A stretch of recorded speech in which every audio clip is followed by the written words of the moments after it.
it's Liv. Welcome back to my channel. Today I am showing you how to make a vegan version of one of my favorite childhood recipes, spaghetti and meatballs. It took me a while to come up with a vegan meatball recipe that I liked because I have tried so many different variations and some of them are too mushy or they don't stay together. This recipe is by far the best one I have made for vegan meatballs yet, so I hope you guys really enjoy it too. This video is kindly sponsored by iHerb, which is an online marketplace with over 30,000 natural products, and they ship to over 150 countries. And I actually got most of the ingredients for these meatballs on iHerb, and I will link them all below so that you guys can order them and make sure you are all stocked up with the right ingredients so that you can make these meatballs too. So that is everything I have to say for now. Let's get into the recipe.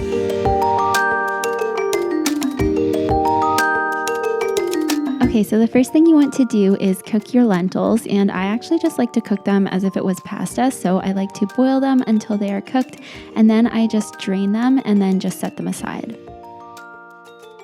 So then you want to chop the onion. You can just kind of roughly dice it into small pieces. And then you want to also peel your clove of garlic. To cook this, you want to put some olive oil into a pan and then add the garlic and onions, and then just cook them until they start to turn translucent.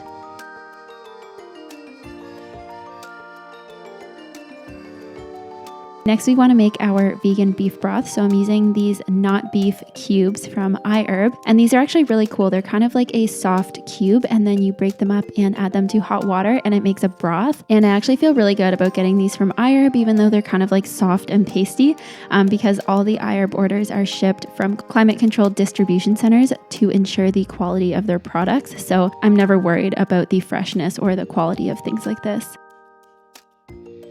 To a food processor, you want to add some almond flour, or I actually just ground up these raw almonds into a fine flour.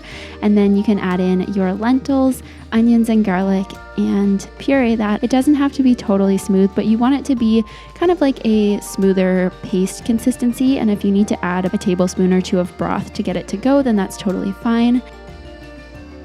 And then just add that into a mixing bowl. And then you're also going to add the vital wheat gluten,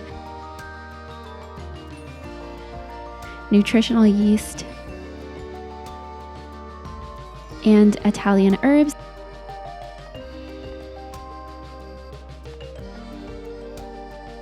And then you just want to mix that all together until it is kind of crumbly. It's not going to fully combine, but we're also going to add the broth. So don't worry if it's still a little bit dry, but this just helps give the meatballs a nice texture. And then once you add the broth, stir it up, and it should kind of almost form like a dough. You want it to be able to hold its shape. So if you need to add a little bit of extra vital wheat gluten just to kind of make it all stick together, then that's totally fine. You don't want it to be too wet, but like I said, you want it to kind of hold its shape into a ball, and if you press it with your fingers like this, then you should be able to see your fingerprints. Then just line a baking sheet with some parchment paper, or you can use a silicone baking mat, and then I just use a tablespoon size scoop to scoop out little balls of dough, and if you measure it out correctly, then you should have about 15 meatballs.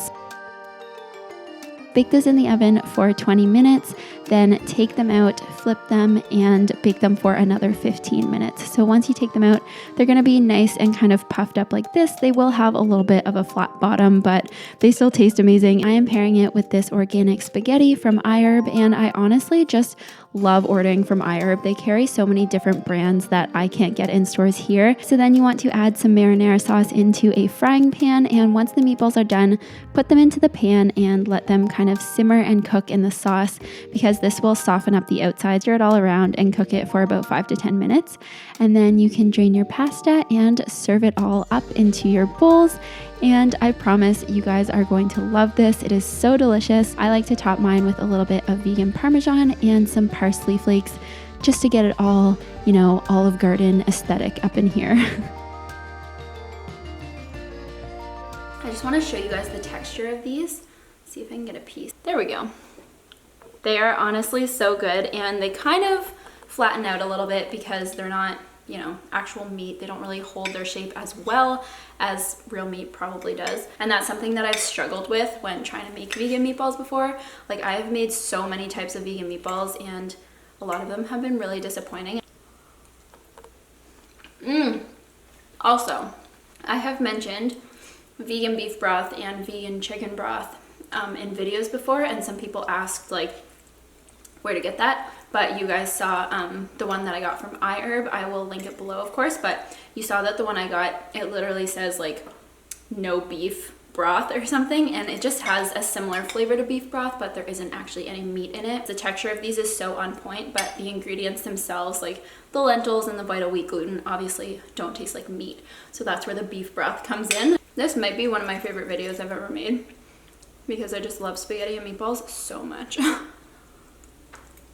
If you guys don't want to use store-bought marinara, if you want to make your own marinara sauce, I have a recipe in my cookbook. And for those of you who already have my book, which I know is a lot of you, thank you so much. I'm so happy so many of you guys have gotten my book and that you're liking it.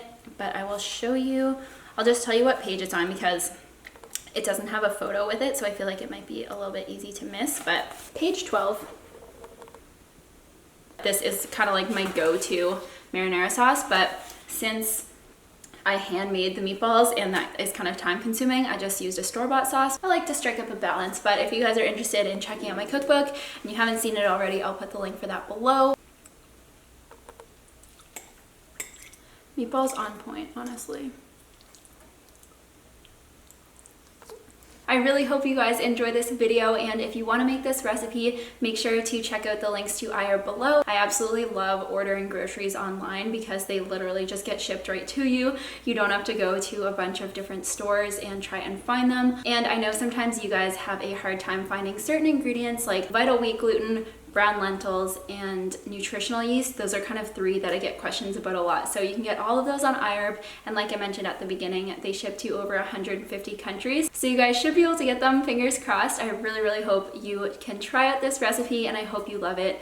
It is one of my favorites. I make spaghetti and meatballs. I use these meatballs for meatball subs, sweet and sour meatballs with rice. Also, I feel like we should all give me a thumbs up because I wore a white shirt to make spaghetti and meatballs and didn't spill anything on it. I mean, I think I at least deserve a post-edit round of applause.